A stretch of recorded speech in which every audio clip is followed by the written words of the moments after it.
إن الحمد لله نحمده ونستعينه ونستغفره ونعوذ بالله من شرور أنفسنا ومن سيئات أعمالنا ومن يهده الله فلا مضل له ومن يضلل فلا هادي له وأشهد أن لا إله إلا الله وحده لا شريك له وأشهد أن محمدا عبده ورسوله يا أيها الذين آمنوا اتقوا الله حق تقاته ولا تموتن إلا وأنتم مسلمون يا أيها الناس اتقوا ربكم الذي خلقكم من نفس واحدة وخلق منها زوجها وبث منهما رجالا كثيرا ونساء واتقوا الله الذي تساءلون به والأرحام إن الله عليكم رقيبا يا أيها الذين آمنوا اتقوا الله وقولوا قولا سديدا يصلح لكم أعمالكم ويغفر لكم ذنوبكم ومن يطع الله ورسوله فقد فاز فوزا عظيما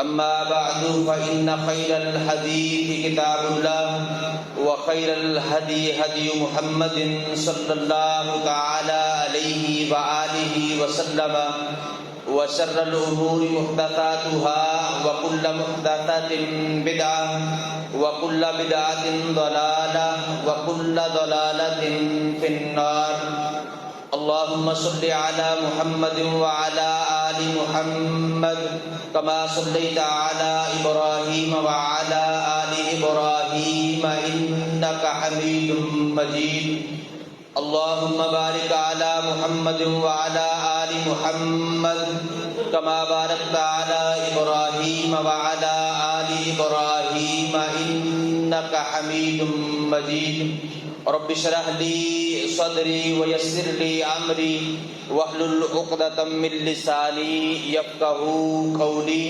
رب زدني علما رب زدنا علما يا معلم إبراهيم علمني من لدنك علما يا مفهم سليمان فهمني قال الله تبارك وتعالى في محكم تنزيله أعوذ بالله السميع العليم من الشيطان الرجيم من همزه ونفخه ونفسه الذين إن مكناهم في الأرض أقاموا الصلاة وآتوا الزكاة وأمروا بالمعروف ونهوا عن المنكر۔ تمام قسم کی تحمیدات، تمجیدات، تقدیسات، عظمت و کبریائی، بڑھائی، شہنشاہی، مشکل کشائی اس اللہ وحدہ لا شریک کے لیے ہیں جو ساری کائنات کا داتا، دستگیر، غریب نواز، بگڑیاں بنانے والا، مشکل کشا اور حاجت روا ہے۔ اللہ احکم الحاکمین کی مختصر حمد کے بعد ریت کے ذرات سے زیادہ، بارش کے قطرات سے زیادہ، ان گنت لا تعداد بے حد و حساب درود و سلام امام الانبیاء، حبیب کبریا، نیر بطحا، زینت کعبہ، امامنا فی الدنیا و امامنا فی الآخرہ و امامنا فی الجنہ انشاءاللہ جناب محمد الرسول اللہ صلی اللہ تعالی علیہ وآلہ وسلم کی پاک، طاہر اور مطہر ذات کے لیے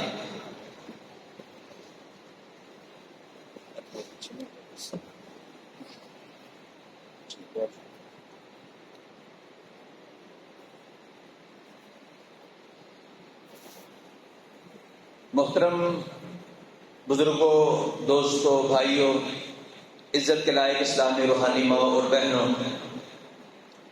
آج 9 اگست 2024 کا دن ہے۔ آج سے چند دن بعد 14 اگست کا دن ہمارے اندر آنے والا ہے۔ 14 اگست کے دن کی اس اعتبار سے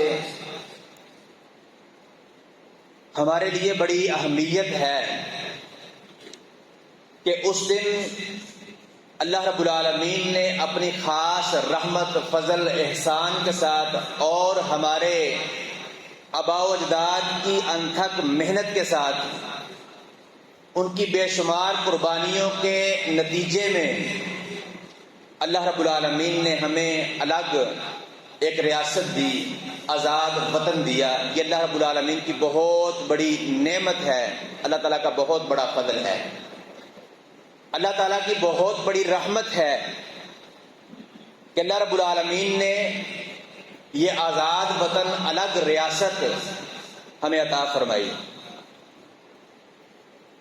اور اس کا آغاز اس طرح ہوا کہ جب برصغیر کے مسلمانوں نے دیکھا کہ ہندوستان کے اندر مسلمانوں پر ظلم بہت زیادہ بڑھ رہا ہے، ان کے حقوق جو ہے وہ غصب کیے جا رہے ہیں، اور کسی بھی طرح کی آزادانہ زندگی ان کو مہیا نہیں ہے، نہ تعلیم میں، نہ تدریس میں، نہ ثقافت میں، ہر معاملے کے اندر ان کو دبایا جاتا ہے۔ تو اس وقت ہمارے بزرگوں نے، ہمارے آباء و اجداد نے دن رات محنت کرنا شروع کی، گلی گلی جا کر سارے مسلمانوں سے ملاقاتیں کی، مشاورتیں کی اور قراردادیں منظور کی الگ ریاست کے بنانے کی۔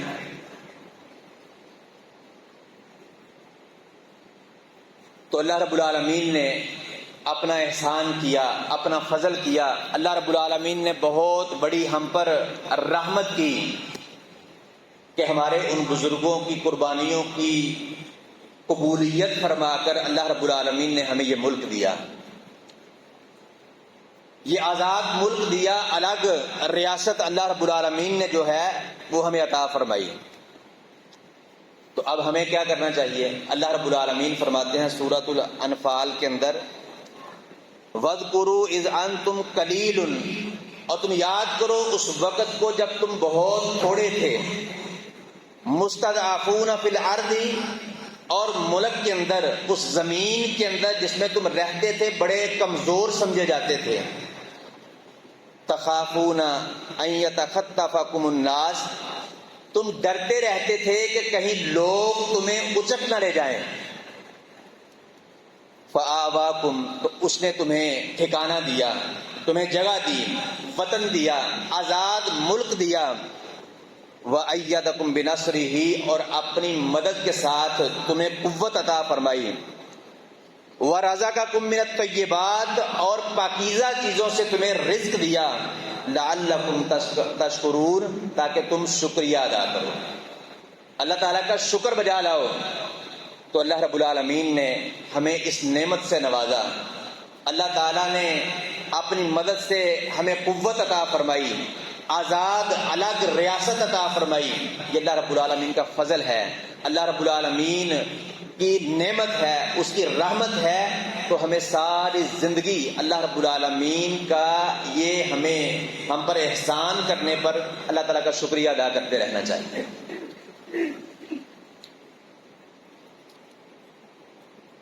پاکستان کیوں بنایا گیا، کیوں بنا، یہ کتنا بڑا المیہ ہے کہ ہمارے بزرگوں نے، ہمارے آباء و اجداد نے بے شمار قربانیاں دیں، ہماری ماؤں بہنوں نے اپنی قسمتوں کو لٹایا، چھوٹے چھوٹے ننھے منھے بچوں کو جو ہے وہ خون میں لت پت کیا گیا۔ ان قربانیوں کے بعد جو ہے اس کے نتیجے میں اللہ رب العالمین نے یہ احسان کیا، یہ فضل کیا، یہ رحمت کی کہ یہ ملک دیا۔ یہ اس کے باوجود ان ساری قربانیوں کو بھلا کر آج ہم ان کی اولادیں جو ہے وہ ان کو بھلا چکے ہیں پوری طرح، اور یہ سوال کرتے ہیں کہ پاکستان کیوں بنا، انڈیا کے ٹوٹے کیوں کیے گئے، اور اگر ہم اکٹھے رہتے تو حرج کیا تھا، یا اب ہم اکٹھے ہو جائیں تو حرج کیا ہے۔ تو اس لیے یہ بات جاننا کہ پاکستان کیوں بنا تھا، اس کے مقاصد کیا تھے، یہ مسلمانوں کے لیے، مسلمانوں کے بچوں کے لیے بہت ضروری ہے، ان بچوں کے لیے، ان مسلمانوں کے لیے جن کے بڑوں نے، جن کے آباء و اجداد نے اس ملک کو حاصل کرنے کے لیے، اس الگ ریاست کو، آزاد وطن کو حاصل کرنے کے لیے اپنی جانوں کی قربانیاں دیں، عزتوں عصمتوں کی قربانیاں دیں، اور چھوٹے چھوٹے ننھے منھے بچوں کی اور کروڑ ہا قیمت کی اپنی جائیدادوں کی قربانی دی۔ تو ہمیں اس کے مقاصد کو جو ہے وہ سمجھنا چاہیے۔ تو سب سے پہلا اس کا مقصد کیا ہے؟ نظریہ پاکستان، لا الہ الا اللہ محمد رسول اللہ، اس کی آزادی نہیں تھی۔ لا الہ الا اللہ محمد رسول اللہ صلی اللہ علیہ وسلم پڑھنے کی بھی آزادی نہیں تھی، اور اس کے مطابق زندگی گزارنے کی، اپنے معاملات چلانے کی بھی آزادی نہیں تھی۔ تو سب سے پہلا اس کا مقصد کیا ہے؟ لا الہ الا اللہ۔ الگ ملک بنانے کی قرارداد جب محمد علی جناح نے پیش کی تو ساتھ یہ نعرہ لگوایا کہ پاکستان کا مطلب کیا؟ لا الہ الا اللہ۔ تو یہ لا الہ الا اللہ پر، اس کو پڑھنے پر اور اس پر عمل کرنے کے لیے، اس کے مطابق اپنی زندگی کے شب و روز، خوشیاں اور غمیاں، کاروبار، معاملات، عقائد، سارے کے سارے مسائل حل کرنے کے لیے یہ پاکستان بنایا گیا۔ سب سے پہلا اس کا مقصد لا الہ الا اللہ محمد رسول اللہ ہے۔ اور دوسرا اس کا مقصد اسلام مکمل ضابطہ حیات ہے۔ اسلام مکمل ضابطہ حیات ہے۔ 4 مارچ 1946 میں محمد علی جناح نے خطاب کرتے ہوئے یہ الفاظ جو ہیں وہ بیان کیے، کہا کہ اسلام مکمل ضابطہ حیات ہے، اس میں دین کو سیاست سے الگ نہیں کیا جا سکتا۔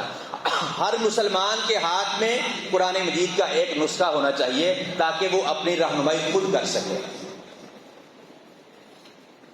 تو دین اسلام، قرآن مجید، اللہ رب العالمین کی منزل من اللہ کتاب، وہ مکمل ضابطہ حیات ہے۔ مکمل ضابطہ حیات ہے کیا مطلب ہے؟ کہ میری اور آپ کی زندگی کے رولز، ریگولیشنز، قوانین، ضوابط اس کے اندر اللہ رب العالمین نے نازل کیے ہوئے ہیں۔ ہمیں اپنے ملک کو چلانے کے لیے، اپنے گھر کو چلانے کے لیے، کاروبار کرنے کے لیے، نوکری کرنے کے لیے، اپنے عقائد کو بنانے کے لیے، مسائل کو حل کرنے کے لیے ہمیں کسی اور کی، غیر کی ثقافت کو اپنانے کی، ان کے قوانین کو لینے کی ضرورت نہیں ہے۔ ہمارے پاس قرآن مجید کی شکل میں مکمل ہمارا ضابطہ حیات موجود ہے۔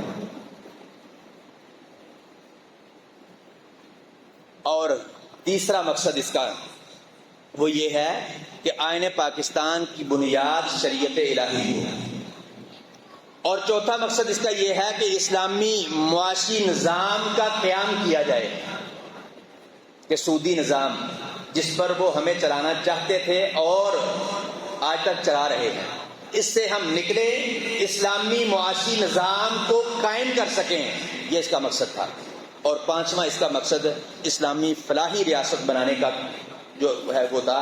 پانچواں مقصد اسلامی فلاحی ریاست جو ہے وہ قائم کرنے کا تھا۔ تو ان مقاصد کو جو ہے وہ ہمیں بھولنا نہیں چاہیے، ہم بھول چکے ہیں۔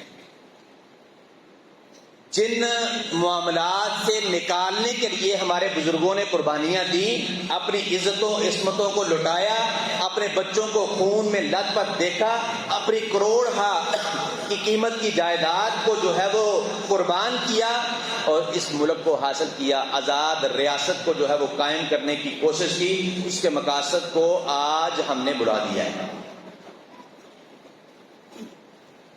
اور پاکستان کیسے بنا؟ پاکستان کیسے بنا؟ اللہ کی قسم بے شمار واقعات موجود ہیں، آپ پڑھتے بھی ہیں، سنتے بھی ہیں۔ ایک دو باتیں جو ہے وہ آپ کے سامنے اختصار کے ساتھ جو ہے وہ عرض کرتا ہوں۔ حکیم محمد طارق محمود صاحب نے ایک کتاب لکھی ہے 1947 کے مظالم کی کہانی مظلوموں کی زبانیں، اس میں انہوں نے بے شمار واقعات لکھے ہیں۔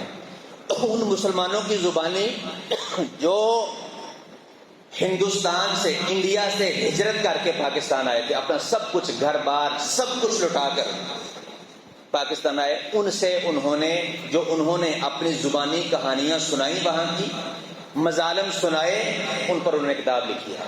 اس میں ایک واقعہ لکھا ہے اس مسلمان بہن کا جو انڈیا سے ہجرت کر کے پاکستان میں آئی۔ وہ اس نے اختصار کے ساتھ آپ کے سامنے جو ہے رکھتا ہوں۔ اس نے کہا کہ جب یہ ماحول بنا، جب مسلمانوں نے یہ فیصلہ کر لیا کہ اب وہ یہاں سے ہجرت کریں گے اور پاکستان جائیں گے، تو میرے ابا جان نے بھی اپنے ہمسایوں سے، دوستوں سے، مسلمانوں سے، مسلمان بزرگوں سے مشورے کیے اور آخر یہ فیصلہ کیا کہ ہم بھی اس انڈیا کو چھوڑ کر پاکستان میں ہجرت کر کے جائیں گے۔ جب یہ معاملہ ہوا تو ہندوؤں اور سکھوں کو یہ بھی گوارا نہیں تھا کہ یہاں سے یہ زندہ بچ کر جو ہے وہ اپنے آزاد وطن میں جا سکیں۔ انہوں نے توڑ پھوڑ اور قتل و غارت، ظلم و بربریت پہلے سے بہت تیز کر دیا، بہت زیادہ کر دیا۔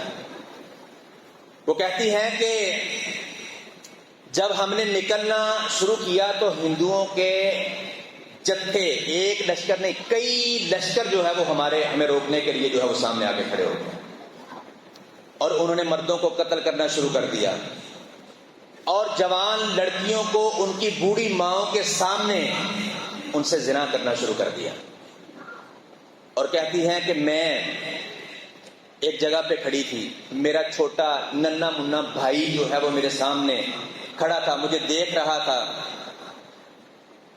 کہ جب کچھ ہندو میری طرف بڑھے تو وہ میرا بھائی جو ہے وہ میرے سامنے آ کے کھڑا ہو گیا۔ ایک ہندو نے اپنی تلوار کے ساتھ زوردار وار اس کی گردن پہ کیا، اس کی گردن جو ہے ایک ہی وار کے ساتھ زمین پر گر گئی، اور وہ شیطانی ہنسنے لگا اور کہتا ہے کہ اگر مجھے پتا ہوتا کہ تیری گردن اتنی کمزور ہے تو میں اپنی تلوار کو تیرے گندے خون کے ساتھ کبھی بھی ناپاک نہ کرتا، اور اب میں اس کو گنگا جل میں جو ہے وہ دھو کر پاک کروں گا۔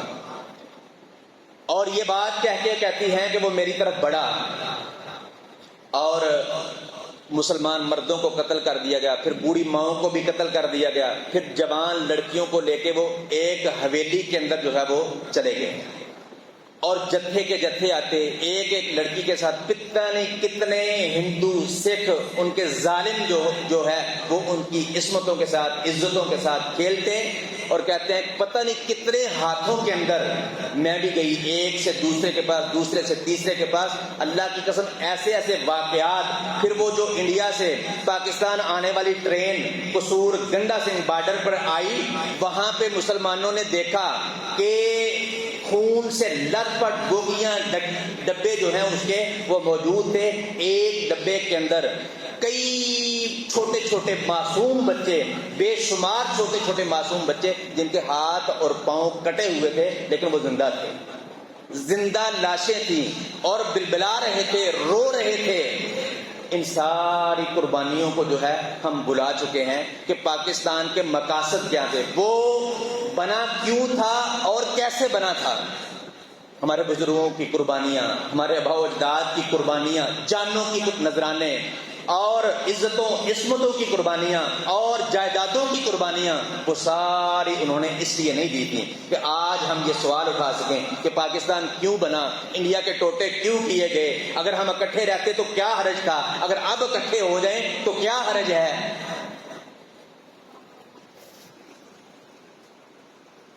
ہندوؤں سکھوں کی بے شمار سازشوں اور منافقتوں اور شرارتوں کا مقابلہ کرتے ہوئے یہ ساری قربانیاں پیش کر کے ہمارے باپ نے پاکستان کو حاصل کیا۔ تو اس کے اندر اس کے حصول کے بعد کیا کرنا چاہیے؟ موٹر سائیکلوں کے سلنسر نکال کے اس کی آوازوں کو بدل کر، پٹاخے چلا کر اور طرح طرح کی جو ہے وہ بدماشیاں جو وہ ان کے کرنے کے کام ہیں وہ کر کے اس کا جشن منائیں۔ اس لیے نہیں ہے۔ اللہ رب العالمین نے جب نعمت دی تو اس کی خوشی کے منانے کا طریقہ بھی بتایا کہ وہ کیا ہے۔ اللہ تعالیٰ نے کہا تم کمزور لوگ تھے، میں نے قوت دی، میں نے مدد کی، میں نے آزاد ملک دیا، تمہیں ٹھکانہ دیا، اس لیے لعلکم تشکرون، تاکہ تم اللہ تعالیٰ کا شکریہ ادا کرتے رہو۔ اللہ رب العالمین کا شکریہ ادا کرنے کی بجائے ہم یہ سوالات کریں کہ یہ کیوں بنا، انڈیا کے ٹوٹے کیوں ہوئے، اکٹھے رہتے تو کیا حرج تھا، اب اکٹھے ہو جائیں تو کیا حرج ہے۔ اپنے بزرگوں کی قربانیوں کو، اپنی ماؤں بہنوں کی عزتوں عصمتوں، لٹنے والی عزتوں اور عصمتوں کو یاد کریں، تاکہ ہمارے اندر بھی وہ غیرت آئے، وہ غیرت پیدا ہو کہ جن مقاصد کے لیے انہوں نے پاکستان بنایا، ان مقاصد کو پورا کرنے کی ہم بھی کوشش کریں۔ ان کی قربانیوں کو بھولیں نہ، ان کی قربانیوں کو یوں ہی ضائع نہ کر دیں کہ انہوں نے کیا کیا ہے، یہ نہ کرتے تو کیا حرج تھا، بلکہ ان کو پورا کرنے کی جو ہے وہ کوشش کریں۔ تو اللہ رب العالمین جب آزادی دیتا ہے تو اس کے کچھ تقاضے ہیں، ان تقاضوں کو پورا کرنا چاہیے۔ ایک تو یہ ہے جو آیت سورہ انفال کی میں نے آپ کو سنائی، لعلکم تشکرون، اللہ تعالیٰ کا شکریہ یہ ادا کرتے رہنا، یہ تقاضا ہے۔ اور اسی طرح آزادی اللہ رب العالمین کی بہت بڑی نعمت ہے، اللہ تعالیٰ کی بہت بڑی رحمت ہے، اس کے حصول پر اللہ تعالیٰ کا شکریہ ادا کرنا چاہیے۔ صحیح بخاری میں، مسلم میں حدیث ہے کہ اللہ رب العالمین نے جس دن فرعون اور اس کی آل کو غرق کیا تھا اور موسیٰ علیہ السلام اور ان کی قوم کو نجات دی تھی، تو موسیٰ علیہ السلام نے اس دن کیا کیا تھا؟ یہ خوشی کا دن تھا۔ ہماری طرح جشن آزادی نہیں منائی تھی انہوں نے، ہماری طرح موٹر سائیکلوں کے سلنسر نہیں نکالے تھے، ہماری طرح پٹاخے چلا کر، چھریاں چلا کر اور گلیوں بازاروں میں پھر کر لوگوں کو تنگ کر کے، مسلمانوں کو اذیت دے کے، تکلیفیں دے کے آزادی نہیں منائی تھی انہوں نے، یہ جشن نہیں تھا ان کا۔ انہوں نے کیا کیا تھا؟ انہوں نے ساری زندگی اس دن کا روزہ رکھا تھا۔ صحیح بخاری اور مسلم کی حدیث ہے، رسول اللہ صلی اللہ علیہ وسلم مدینے میں آئے، عبداللہ بن عباس رضی اللہ عنہما راوی ہیں، ان النبی صلی اللہ علیہ وسلم لما قدم المدینہ، جب رسول اللہ صلی اللہ علیہ وسلم مکہ سے ہجرت کر کے مدینہ میں آئے، وجدہم یصومون صوما، آپ نے یہودیوں کو پایا کہ وہ روزہ رکھتے تھے، ایک دن کا وہ روزہ رکھتے تھے۔ رسول اللہ صلی اللہ علیہ وسلم نے ان سے پوچھا، صحابہ سے کہا، انہوں نے ان سے پوچھا وہ عاشورہ کا روزہ رکھتے تھے، تو آپ نے ان سے پوچھا بھی اس کی وجہ کیا ہے؟ تو انہوں نے بتایا، ھذا یوم عظیم وہو یوم نجی اللہ فیہ موسیٰ، یہ عظیم دن ہے، اس دن میں اللہ رب العالمین نے موسیٰ علیہ السلام کو نجات دی، وَأَغْرَقَ آلَ فِرْعَوْنَ، تو آل فرعون کو اس دن اللہ تعالیٰ نے غرق کیا، فَصَامَ موسیٰ علیہ السلام، تو موسیٰ علیہ السلام نے اس دن کا روزہ رکھا، شکرا للہ، اللہ تعالیٰ کا شکریہ ادا کرنے کے لیے۔ پھر رسول اللہ صلی اللہ علیہ وسلم نے فرمایا کہ میں موسیٰ کے زیادہ قریب ہوں بنسبت ان کے، موسیٰ تو ہمارے ہیں، یہ تو موسیٰ کا نام لیتے ہیں، ان کے پیروکار نہیں ہیں، ان کی کتاب میں تحریف کر دی، بدل دیا، موسیٰ تو ہمارے ہیں۔ تو رسول اللہ صلی اللہ علیہ وسلم نے خود بھی روزہ رکھا اور مسلمانوں کو روزہ رکھنے کا حکم دیا۔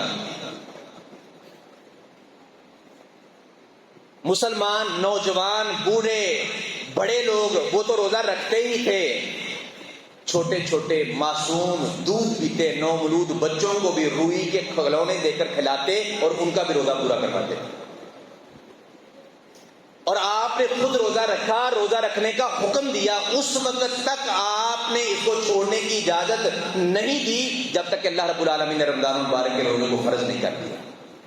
جب رمضان کے روزوں کو فرض کیا پھر آپ نے اختیار دے دیا کہ جو چاہے وہ رکھے، لیکن اس کی فضیلت کو بیان کیا۔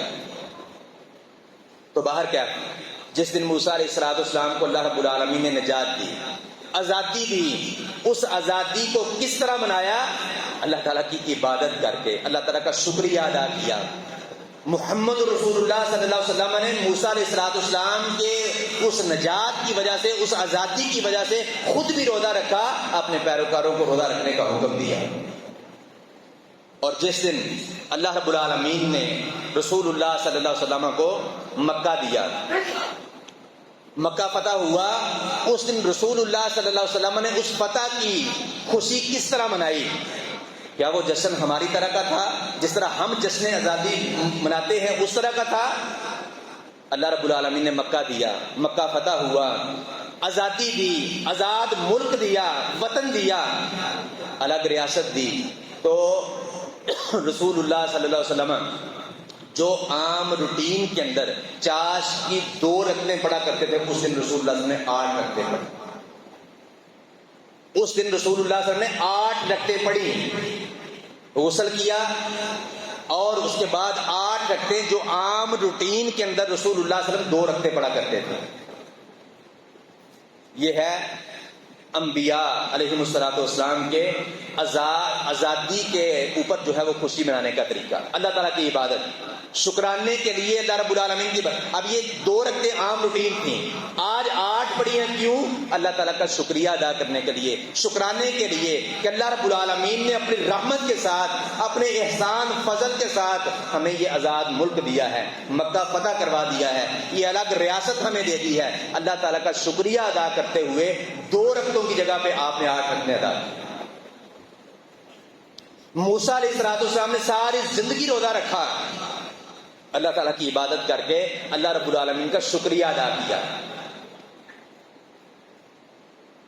اس طرح جس طرح ہم جشن آزادی مناتے ہیں، اس طرح کی آزادی انبیاء علیہ السلام کا طریقہ نہیں ہے. وہ آزادیاں ان کو بھی ملی ہے، ملک ان کو بھی ملے ہیں، فتح ان کو بھی ملی ہیں، لیکن وہ کیا کرتے تھے؟ وہ اللہ تعالیٰ کی عبادت کرتے تھے، اللہ تعالیٰ کا شکریہ ادا کرتے تھے، ہماری طرح نہیں تھے. اور اقامت دین کی کوشش، دین کو صرف لا الہ الا اللہ محمد رسول اللہ صلی اللہ علیہ وسلم اوپر لکھنے کی حد تک نہیں، بلکہ اس کو نافذ کرنے کے لیے اللہ تعالیٰ آزادی دیتے ہیں، الگ ملک دیتے ہیں، آزاد ریاست دیتے ہیں کہ یہ جو لا الہ الا اللہ ہے جن کو تم اپنے اوپر لکھتے ہو، یہ لکھنے کی حد تک نہیں ہے، جہاں پہ لکھتے ہو اس کے اندر نافذ کرنے کے لیے، اس کا قانون بنانے کے لیے، اس کے مطابق اپنے عقائد، مسائل، معاملات حل کرنے کے لیے ہے، زندگی کے شب و روز اس کے قوانین کے مطابق گزارنے کے لیے.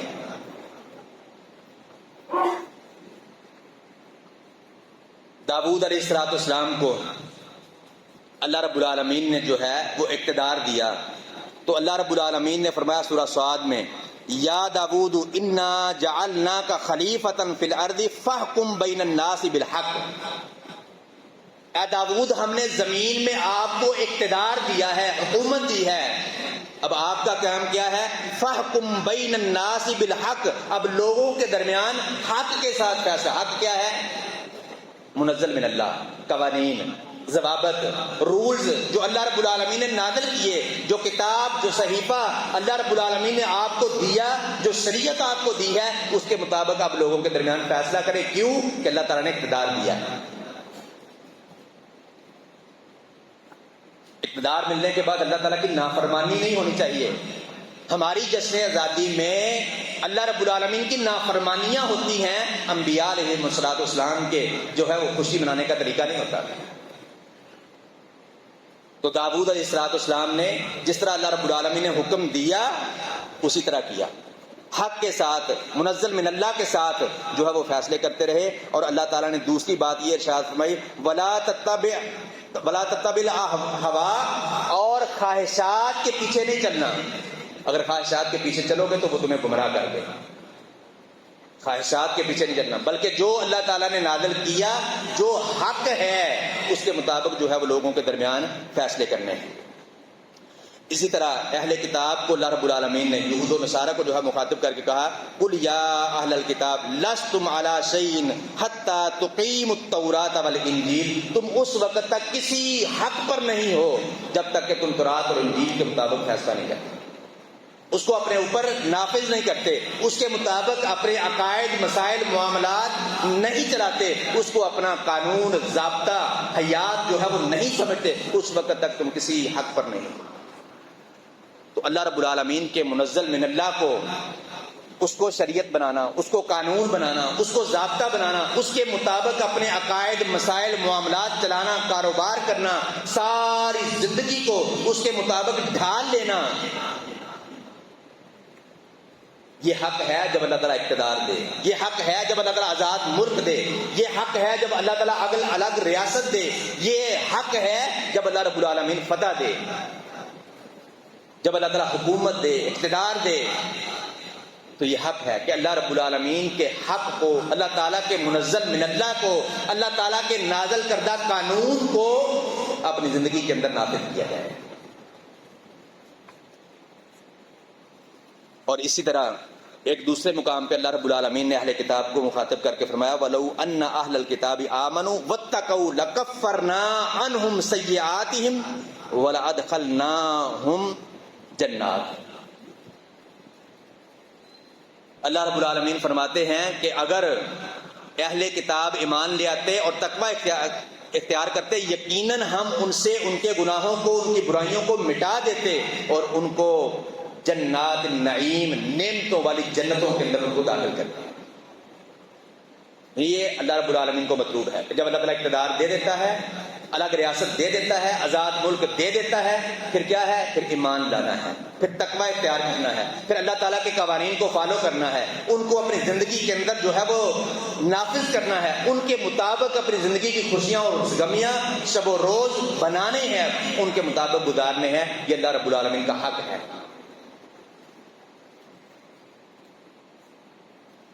اور اسی طرح یہ تو پہلی امتوں کے بارے میں احکام ہے، رسول اللہ صلی اللہ علیہ وسلم کو بھی اللہ رب العالمین نے جو ہے وہ یہی حکم کیا۔ نبی صلی اللہ علیہ وسلم کو اللہ تبارک و تعالیٰ نے فرمایا ثم جعلناک علی شرعیۃ، ہم نے آپ کو بھی ایک شریعت دی ہے، آپ کو ایک طریقہ دیا ہے، یعنی نبی صلی اللہ علیہ وسلم کے لیے بھی یہی ہے، من الامر فاتبعها ولا تتبع اهواء، آپ نے اس کی پیروی کرنی ہے جو اللہ تعالیٰ نے نازل کیا، اور خواہشات کی پیروی، خواہش نفس کی پیروی نہیں کرنی۔ یہ رسول اللہ صلی اللہ علیہ وسلم کو بھی حکم ہے، اور نبی صلی اللہ علیہ وسلم کی امت کو بھی یہی حکم ہے۔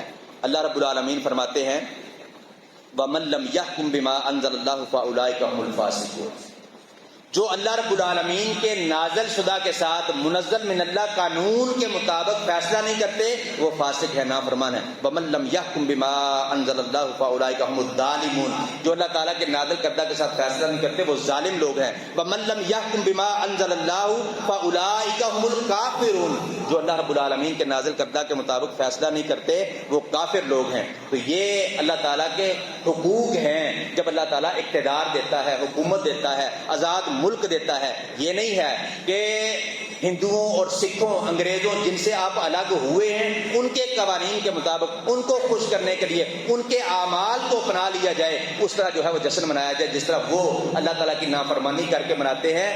یہ نہیں ہے، بلکہ کیا ہے؟ اللہ تعالیٰ کے منزل من اللہ کو قانون بنایا جائے، ضابطہ بنایا جائے، اور اس کے مطابق اپنی ساری زندگی کو ڈھال لیا جائے، اپنی زندگی کی خوشیاں اور غمیاں، اپنی زندگی میں عقائد، مسائل، معاملات، ہر کام کو جو ہے وہ اس کے مطابق اس کو اپنا قانون سمجھا جائے اور اس کے مطابق ڈال لیا جائے۔ اور اسی طرح اللہ رب العالمین نے فرمایا، جو شروع میں آیت آپ کے سامنے پڑھی، الذین ان مکناہم فی الارض اقاموا الصلاۃ وآتوا الزکاۃ وامروا بالمعروف ونہوا عن المنکر، کہ وہ لوگ کہ بے شک اللہ تعالیٰ ان کو جب زمین میں اقتدار دیتا ہے، آزاد ملک دیتا ہے، اقاموا الصلاۃ، وہ نماز قائم کرتے ہیں، وآتوا الزکاۃ، زکوٰۃ ادا کرتے ہیں، وامروا بالمعروف ونہوا عن المنکر، یعنی خود بھی نماز زکوٰۃ ادا کرتے ہیں اور لوگوں کو، اپنے جو نیچے لوگ ہیں، ماتحت لوگ ہیں، ان کو بھی یہی حکم، امروا بالمعروف ونہوا عن المنکر، نیکی کا حکم دیتے ہیں، برائی سے روکتے ہیں، اللہ تعالیٰ کی نافرمانی سے روکتے ہیں، اللہ تعالیٰ کے منزل من اللہ کو قانون ضابطہ بنانے کی ان کو بھی ترغیب دیتے ہیں، ان کی بھی تدریس کرتے ہیں، ان کو تعلیم دیتے ہیں۔ تو یہ تقاضے ہیں۔ اللہ رب العالمین نے آزاد ملک دیا، الگ ریاست دی، فتح دی، آزادی دی، یہ اس کے تقاضے ہیں، ان کو پورا کرنا یہ مسلمان کا حق ہے۔ اللہ رب العالمین سے دعا ہے کتاب و سنت کو صحیح معنوں میں سمجھنے، عمل کرنے اور دوسروں تک پہنچانے کی توفیق عطا فرمائے۔ وما توفیقی الا باللہ۔